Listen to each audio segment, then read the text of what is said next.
The Shadow over Innsmouth, Part 3, written by H.P. Lovecraft, narrated for you by Jonathan Dunne. Original year of publication, 1936. This work is in the public domain. Production and narration copyright, 2025, Jonathan Dunne. 3. It must have been some imp of the perverse, or some sardonic pull from dark, hidden sources, which made me change my plans as I did. I had long before resolved to limit my observations to architecture alone, and I was even then hurrying toward the square in an effort to get quick transportation out of this festering city of death and decay. But the sight of old Zadok Allen set up new currents in my mind, and made me slacken my pace, certainly. I had been assured that the old man could do nothing but hint at wild, disjointed, and incredible legends, and I had been warned that the natives made it unsafe to be seen talking to him. Yet the thought of this aged witness to the town's decay, with memories going back to the early days of ships and factories, was a lure that no amount of reason could make me resist. After all, the strangest and maddest of myths are often merely symbols or allegories based upon truth. And old Zadok must have seen everything which went on around Innsmouth for the last 90 days. Curiosity flared up beyond sense and caution, and in my youthful egotism I fancied I might be able to sift a nucleus of real history from the confused, extravagant outpouring I would probably extract with the aid of raw whiskey. I knew that I could not accost him then and there, for the firemen would surely notice and object. Instead, I reflected, I would prepare by getting some bootleg liquor at a place where the grocery boy had told me it was plentiful. Then I would loaf near the fire station in apparent casualness and fall in with old Zadok after he had started on one of his frequent rambles. The youth said that he was very restless, seldom sitting around the station for more than an hour or two at a time. A quart bottle of whiskey was easily, though not cheaply, obtained in the rear of a dingy variety store just off the square in Elliott Street. The dirty-looking fellow who waited on me had a touch of the starving Innsmouth look, but was quite civil in his way, being perhaps used to the custom of such convivial strangers, truckmen, gold buyers, and the like, as were occasionally in town. Re-entering the square, I saw that look was with me, for shuffling out of Payne Street around the corner of the Gilman house, I glimpsed nothing less than the tall, lean, tattered form of old Zadok Allen himself. In accordance with my plan, I attracted his attention by brandishing my newly purchased bottle, and soon realized that he had begun to shuffle wistfully after me as I turned into Waite Street, on my way to the most deserted region I could think of. I was steering my course by the map the grocery boy had prepared, and was aiming for the wholly abandoned stretch of southern waterfront which I had previously visited. The only people in sight there had been the fishermen on the distant breakwater, and by going a few squares south I could get beyond the range of these, finding a pair of seats on some abandoned wharf, and being free to question old Zadok unobserved for an indefinite time. Before I reached Main Street I could hear a faint and wheezy, "Hey, mister!" behind me, and I presently allowed the old man to catch up and take copious pulls from the quart bottle. I began putting out feelers as we walked along to Water Street, and turned southward amidst the omnipresent desolation and crazily tilted ruins, but found that the aged tongue did not loosen as quickly as I had expected. At length I saw a grass-grown opening toward the sea between crumbling brick walls, with the weedy length of an earthen masonry wharf projecting beyond. Piles of moss-covered stones near the water promised tolerable seats, and the scene was sheltered from all possible view by a ruined warehouse on the north. Here, I thought, was the ideal place for a long, secret colloquy, so I guided my companion down the lane and picked out spots to sit in among the mossy stones. The air of death and desertion was ghoulish, and the smell of fish almost insufferable, but I was resolved to let nothing deter me. About 4 hours remained for conversation if I were to catch the 8 o'clock coach for Arkham, and I began to dole out more liquor to the ancient tippler, meanwhile eating my own frugal lunch. In my donations I was careful not to overshoot the mark, for I did not wish Zadok's vinous garrulousness to pass into a stupor. After an hour his furtive taciturnity showed signs of disappearing, but much to my disappointment he still sidetracked my questions about Innsmouth and its shadow-haunted past. He would babble of current topics, revealing a wide acquaintance with newspapers and a great tendency to philosophize in a sententious village fashion. Toward the end of the second hour I feared my quart of whisky would not be enough to produce results, and was wondering whether I had better leave old Zadok and go back for more. Just then, however, chance made the opening which my questions had been unable to make, and the wheezing ancient's rambling took a turn that caused me to lean forward and listen alertly. My back was toward the fishy-smelling sea, but he was facing it, and something or other had caused his wandering gaze to light on the low, distant line of Devil Reef. Then showing plainly and almost fascinatingly above the waves, the sight seemed to displease him, for he began a series of weak curses which ended in a confidential whisper and a knowing leer. He bent toward me, took hold of my coat lapel, and hissed out some hints that could not be mistaken. "That's where it all begun. That cursed place of all wickedness where the deep water starts. Gate of hell. Sheer drop down to a bottom, no sound and light. Kintek. Old Cap'n Obed done it. Him that found out more than was good for him in the South Sea Islands. Everybody was in a bad way them days. Trade falling off, mills losing business, even the new ones. And the best of our menfolks killed a privateering in the war of 1812, or lost with the Elysee brig and the Ranger Snow. Both of 'em, Gilman Venters. Obed Marsh, he had 3 ships afloat, Brigantine, Columbia, Brig Hetty, and Bark, Sumatry Queen. He was the only one as kept on with the East Ng and Pacific trade. Though Esdras Martin's Barkentine Malay Pride made a venter as late as 28. Never was nobody like Cap'n Obed, old limo Satan. I can mind him a-telling about foreign parts, and calling all the folks stupid for going to Christian meeting and bearing their burdens, meek and lowly. Says they'd orter get better goods like some of the folks in the Ingies. Gods, as you'd bring 'em, good fishing in return for their sacrifices, and you'd really answer folks' prayers. Matt Elliot, his first mate, talked a lot too, only he was aging folks doing any heathen things. Told about an island east of Owatiate, where there was a lot of stone ruins, older than anybody knew anything about. Kinda like them on Ponape, in the Carolines. But with carvings of faces that looked like the big statues on Easter Island. There was a little volcanic island near there too, where there was other ruins, with different carvings. Ruins all wore away like they'd been under the sea onked, and with pictures of awful monsters all over 'em.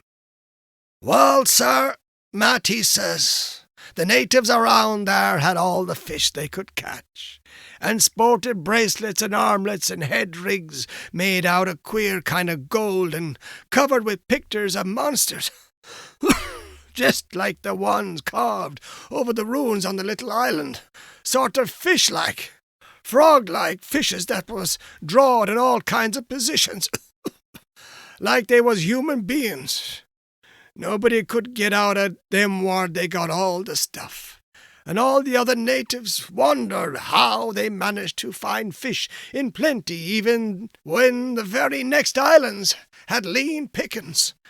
Matt, he got to wondering too, and so did Cap'n Obed. Obed, he notices, besides, that lots of the handsome young folks you drop out of sight for good from year to year, and that they want many old folks around. Also, he thinks some of the folks looks darn queer even for Kanaki's. It took Obed to get the truth out to them heathen. I don't know how he done it, but he began by trading for the gold-like things they were. Asked them where they come from and if they could get more, and finally wormed the story out of the old chief. Wallachia, they called him. Nobody but Obed would ever believe the old yeller devil, but the captain could read folks like they was books. Ha ha! Nobody never believes me now when I tell 'em, and I don't suppose you will, young feller. Though come to look at ye have kind of got them sharp reading eyes like Obed had. The old man's whisper grew fainter, and I found myself shuddering at the terrible and sincere portentousness of his intonation, even though I knew his tale could be nothing but drunken fantasy. Well, sir, Obed he learned that these things on this earth, as most folks never heard about, and wouldn't believe if they did hear. It seems these Kanakas was sacrificing heaps o' their young men and maidens to some kind of god things that lived under the sea, and getting all kinds of favour in return. They met the things on the little islet with the queer ruins, and it seems them awful pictures of frogfish monsters was supposed to be pictures of these things.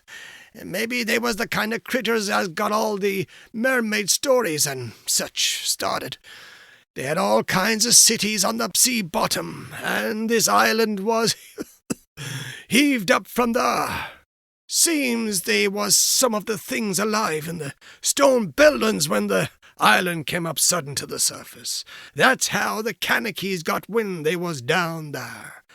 Made sign talk as soon as they got over being scared, and pieced up a bargain afore long. Them things like human sacrifices had 'em ages afore, but lost track of the upper world arter a time. What they done to the victims, it ain't for me to say, and I guess Obed wa'n't none too sharp about asking, but it was all right with the heathens, because they'd been having a hard time and was desperate about everything. They give a certain number o' young folks to the sea things, twict every year, May Eve and Halloween, reg'lar, as could be. Also gives some of the carved knickknacks they made. What the things agreed to give in return was plenty of fish. They drove 'em in from all over the sea, and a few gold-like things now and then. Well, as I says, the natives met the things on the little volcanic islet, going there in canoes with the sacrifices, etc., and bringing back any of the gold-like jewels as was coming to 'em. At first the things didn't never go on to the main island, but after a time they came to want to. Seems they hankered arter mixing with the folks, and having gent ceremonies on the big days, May Eve and Halloween. You see, they was able to live both in and out of water, what they call amphibians, I guess. The Kanakas told 'em as how folks from other islands might want to wipe 'em out if they got wind of their being there. But they says they don't care much, because they could wipe out the whole brood of humans if they was willing to bother. That is, any as didn't have certain signs such as was used on by the lost old ones, whoever they was. But not wanting to bother, they'd lay low when anybody visited the island.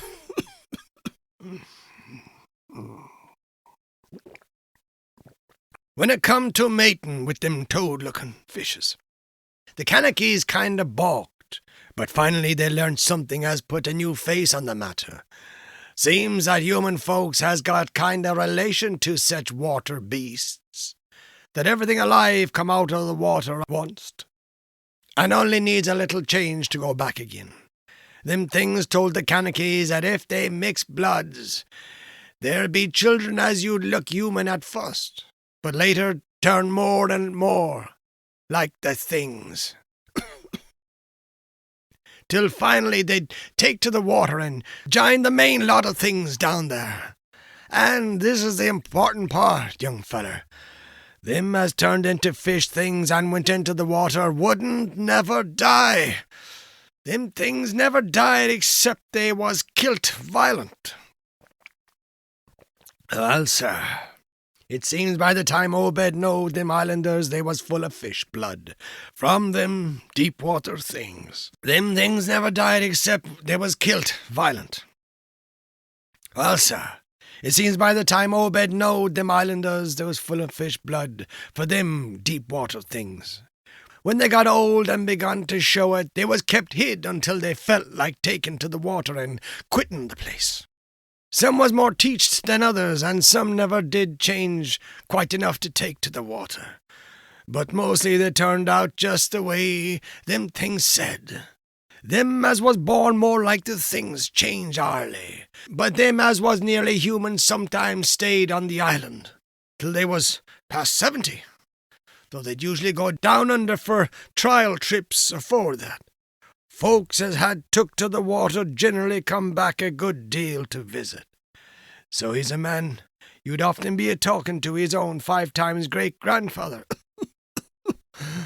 who'd left the dry land a couple of 100 years or so afore.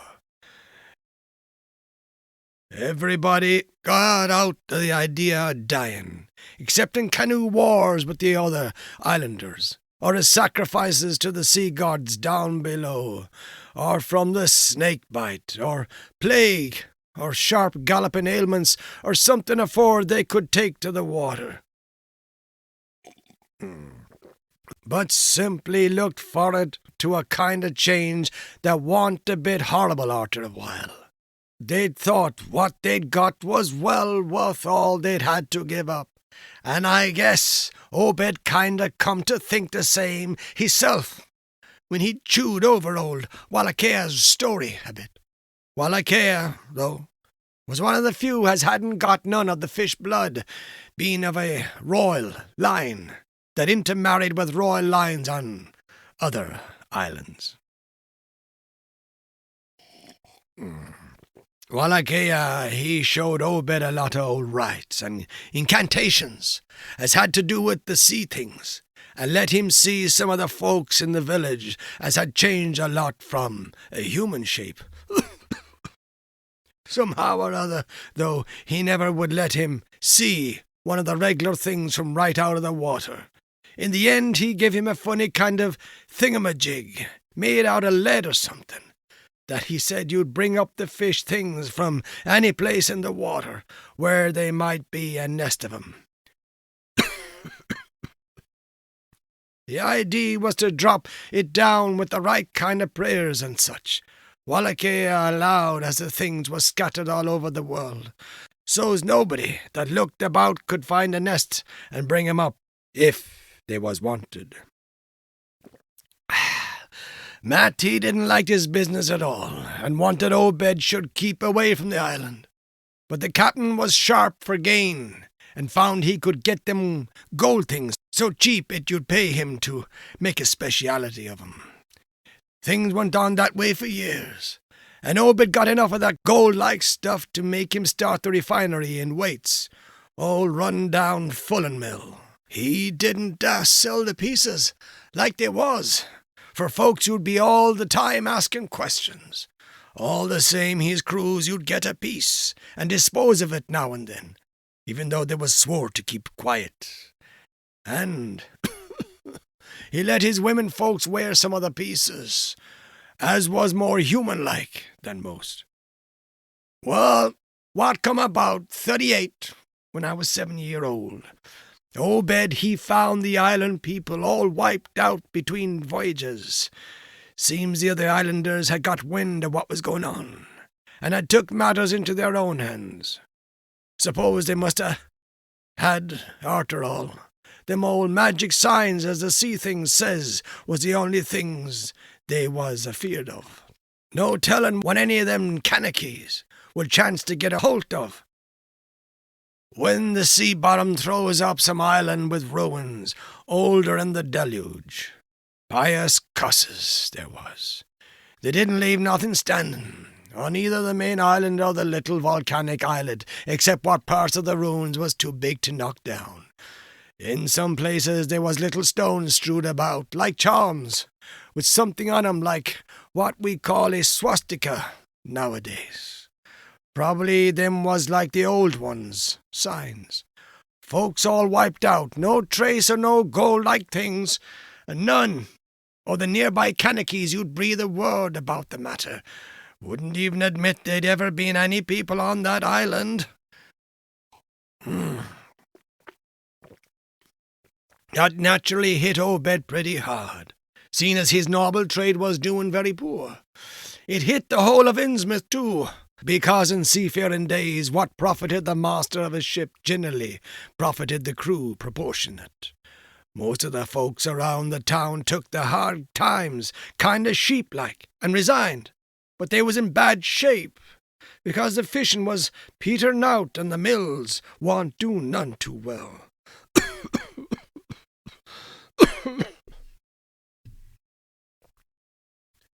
Then's the time Obed, he began a cursin' at the folks for being dull sheep and praying to a Christian heaven as didn't help 'em none.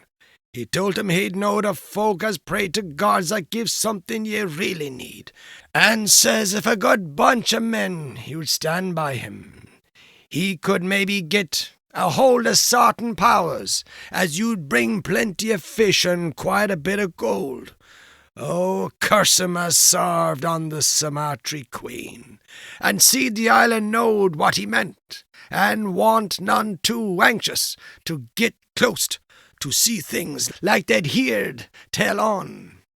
But then as didn't know what 'twas all about got kind of swayed by what Obed had to say, and begun to ask him what he could do to set 'em on the way to the faith, as you'd bring 'em results.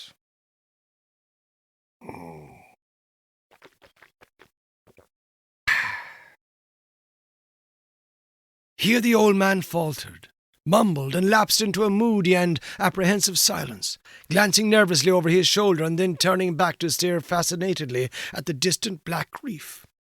When I spoke to him, he did not answer, so I knew I would have to let him finish the bottle.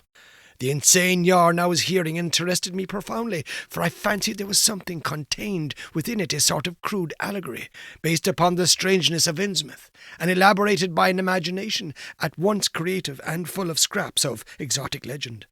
Not for a moment did I believe that the tale had any really substantial foundation, but nonetheless the account held a hint of genuine terror, if only because it brought in references to strange jewels clearly akin to the malign tiara I had seen at Newburyport. Perhaps the ornaments had, after all, come from some strange island, and possibly the wild stories were lies of the bygone Obed himself, rather than of this antique toper. I handed Zadok the bottle, and he drained it to the last drop. It was curious how he could stand so much whiskey. Not even a trace of thickness had come into his high, wheezy voice. He licked the nose of the bottle and slipped it into his pocket, then beginning to nod and whisper softly to himself. I bent close to catch any articulate words he might utter, and thought I saw a sardonic smile behind the stained, bushy whiskers. Yes, he was really forming words, and I could grasp a fair proportion of them. Poor Matt, he allus was aging it.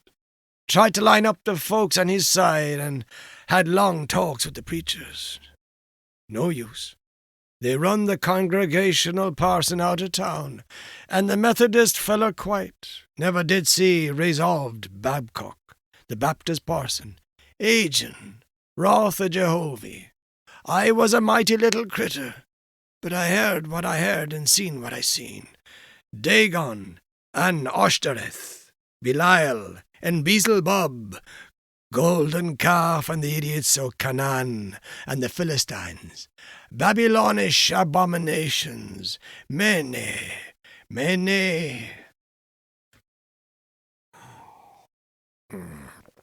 Tekel, a parson. He stopped again, and from the look in his watery blue eyes I feared he was close to a stupor after all. But when I gently shook his shoulder, he turned on me with astonishing alertness and snapped out some more obscure phrases. "Don't believe me, eh? Hey?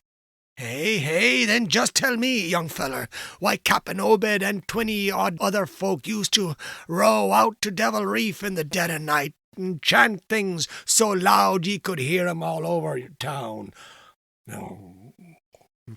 When the wind was right. Tell me that, eh? And tell me why Obed was always dropping heavy things down into the sea water to the side of the reef where the bottom shoots down like a cliff lower than ye can sound. Tell me what he done with that funny-shaped lead thingamajig as Wallachia gave him. Hey, boy? And what did they all howl on May Eve and again the next Halloween? And why the new church parsons, fellers as used to be sailors, wear them queer robes and cover themselves with them gold-like things Obed brung, eh?" The watery blue eyes were almost savage and maniacal now, and the dirty white beard bristled electrically. Old Zadok probably saw me shrink back, for he had begun to cackle evilly. "Eh? Hey, beginning to see, eh? Maybe you'd like to have been me in them days, when I seed things at night out to sea from the cupola top of my house. Oh, I can tell ye, little pictures have big ears, and I want missing nothing o' what was gossiped about Cap'n Obed and the folks out to the reef. Hey, how about the night I took my pa's ship's glass up to the cupola, and seed the reef a bristling thick with shapes that dove off quick soon's the mundries? Obed and the folks was in a dory, but them shapes dove off the far side into the deep water and never came up. How'd you like to be a little shaver, alone up in a cupola, a-watching shapes as want human shapes, eh?" The old man was getting hysterical, and I began to shiver with a nameless alarm. He laid a gnarled claw on my shoulder, and it seemed to me that its shaking was not altogether that of mirth. "Suppose one night ye seed something heavy heaved off'n Obed's dory beyond the reef, and then learned next day a young feller was missing from home, hey? Did anybody ever see hide or hair or Hiram Gilman again? Did they? And Nick Pierce? And Lewley Waite?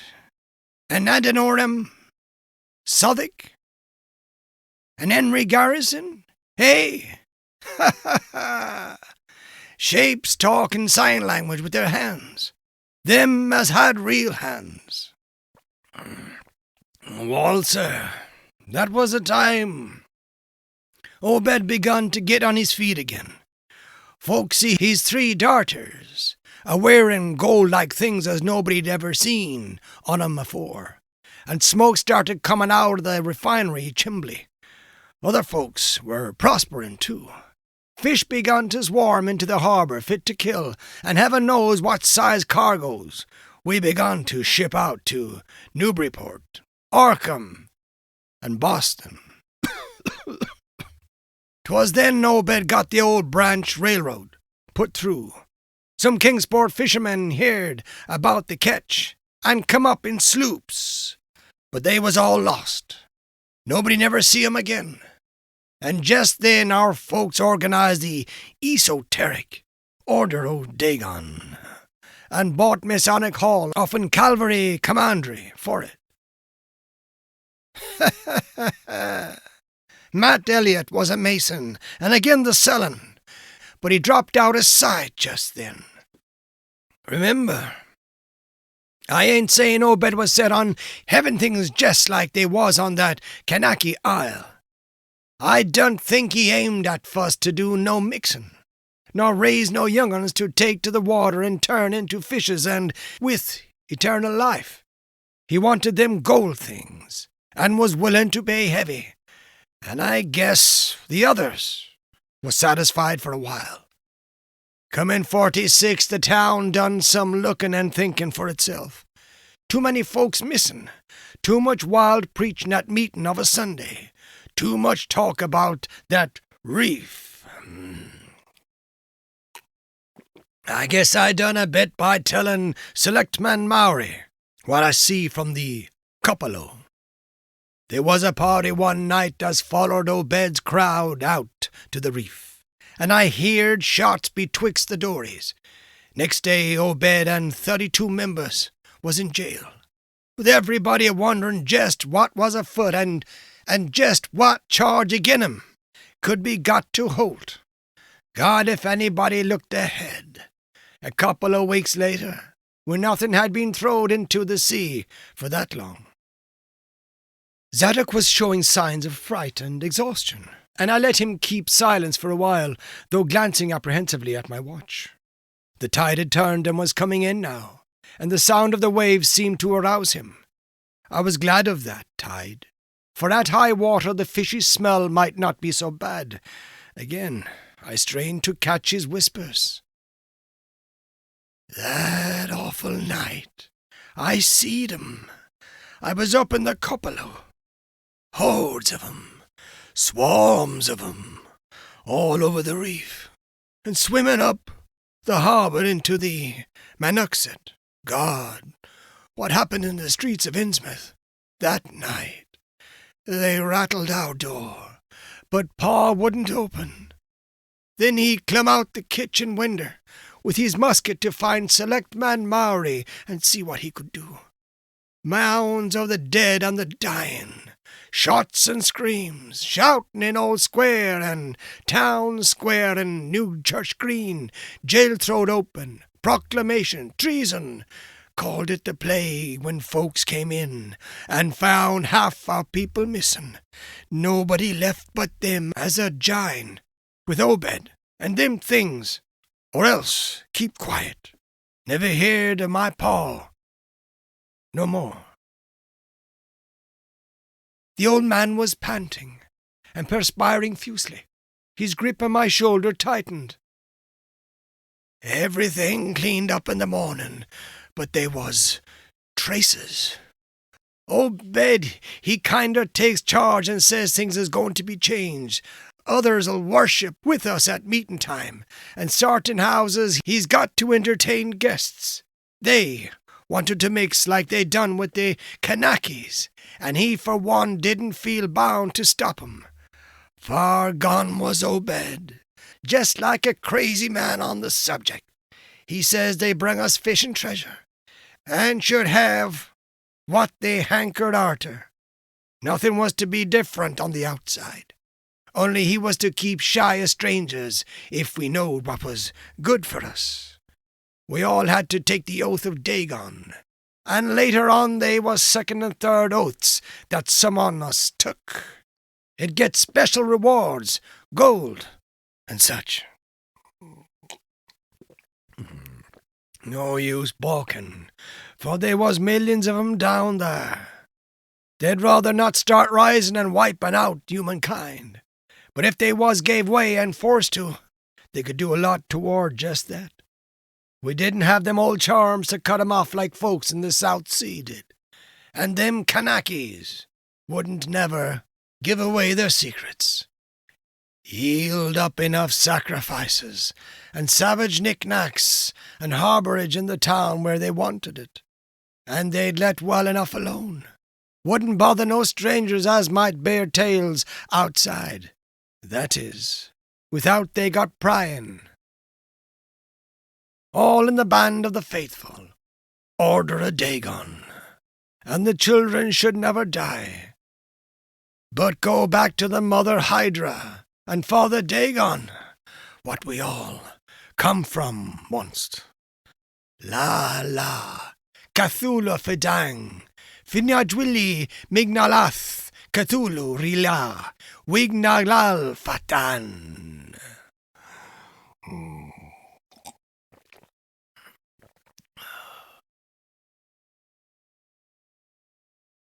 Old Zadok was fast lapsing into stark raving, and I held my breath. Poor old soul, to what pitiful depths of hallucination had his liquor put his hatred of the decay, alienage, and disease around him, brought that fertile, imaginative brain. He began to moan now, and tears were coursing down his channeled cheeks into the depths of his beard. God, what I seen since I was 15-year-old. Many, Terkel, a parson. The folks as was missing and them as kilt themselves. Them as told things in Arkham or Ipswich or such places was all called crazy, like you're a-calling me right now. But God, what I seen. They'd a kilt me long ago for what I know. Only I took the first and second oaths of Dagon off an Obed. So was protected unless in a jury of 'em proved I told things knowing and deliberate. But I wouldn't take the third oath. I'd ha' died rather than take that. It got worse around Civil War time, when children born since 46 began to grow up.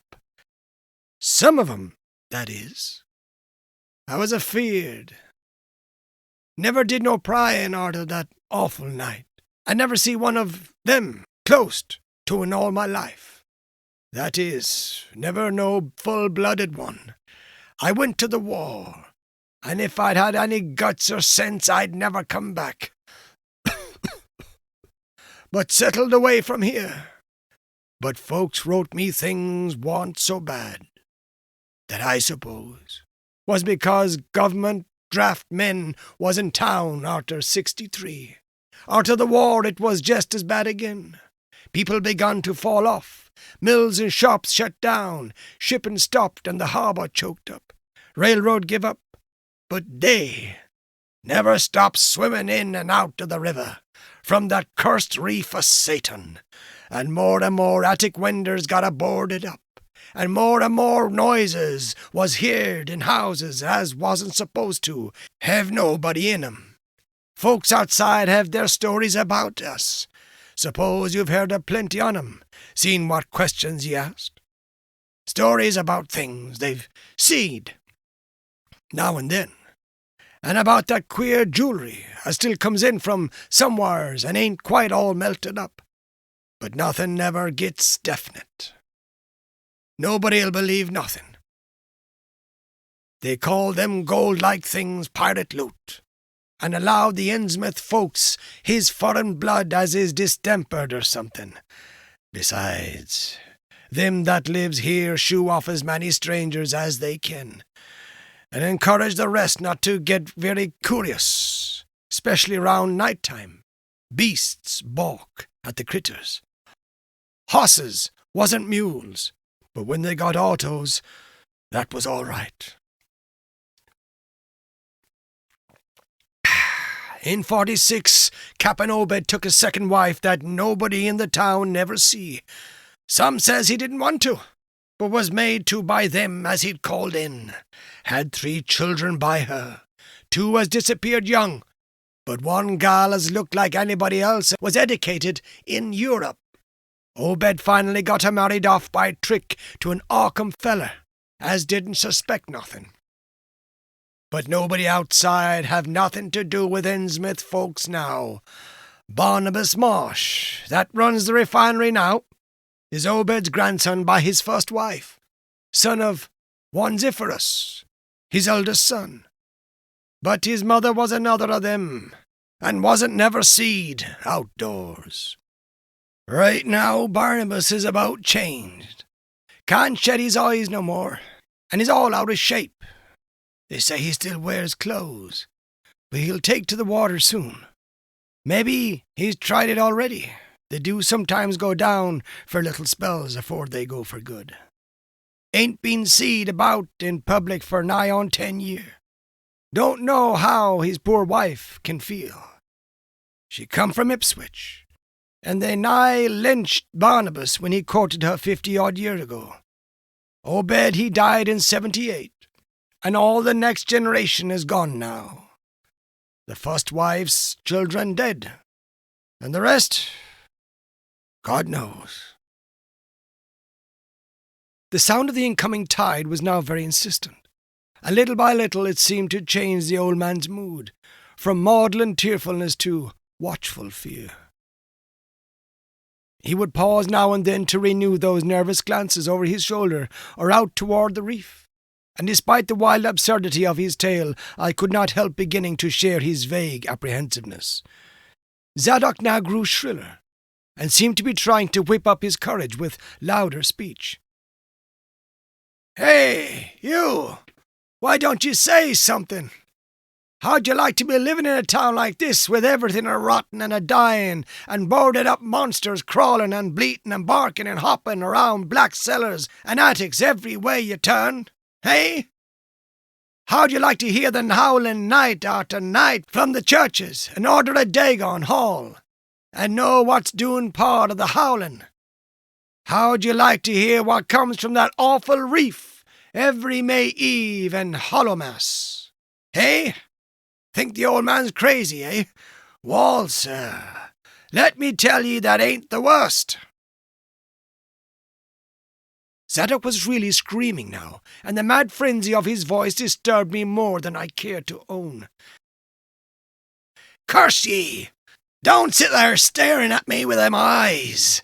I tell Obed Marsh he's in hell, and he's got to stay there. Hey, in hell, I says.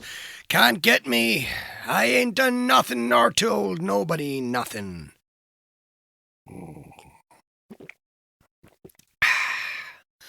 "Oh, you young feller. Wall, even if I ain't told nobody nothing yet, I'm a-going to now. You just sit still and listen to me, boy. This is what I ain't never told nobody. I says I didn't do no prying arter that night, but I found things out just the same. You want to know what the real horror is, eh? Well, it's this. It ain't what them fish devils has done, but what they're a-going to do. They're a-bringing things up out of where they came from into the town. Been doing it for years, and slackening up lately. Them houses north of the river betwixt Water and Main Streets is full of 'em, them devils, and what they brung, and what they get ready. I say, when they get ready, ever hear tell of a Shoggoth? Hey, do you hear me? I tell ye, I know what them things be. I seen 'em one night when... Hey! The hideous suddenness and inhuman frightfulness of the old man's shriek almost made me faint. His eyes, looking past me toward the malodorous sea, were positively starting from his head, while his face was a mask of fear worthy of Greek tragedy. His bony claw dug monstrously into my shoulder, and he made no motion as I turned my head to look at whatever he had glimpsed. There was nothing that I could see, only the incoming tide, with perhaps one set of ripples more local than the long-flung line of breakers. But now Zadok was shaking me, and I turned back to watch the melting of that fear-frozen face into a chaos of twitching eyelids and mumbling gums. Presently his voice came back, albeit as a trembling whisper. "Get out of here! Get out of here! They seen us. Get out for your life. Don't wait for nothing. They know now. Run for it, quick! Out of this town!" Another heavy wave dashed against the loosening masonry of the bygone wharf, and changed the mad ancient's whisper to another inhuman and blood-curdling scream.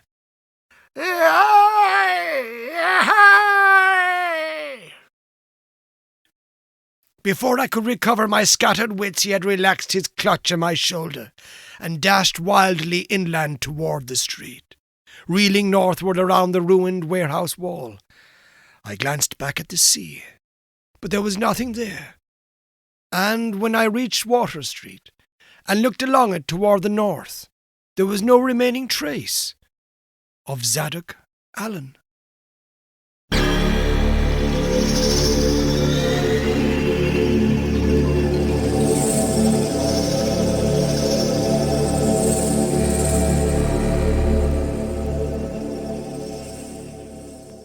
This has been The Shadow over Innsmouth, Part 3, written by H.P. Lovecraft, narrated for you by Jonathan Dunne.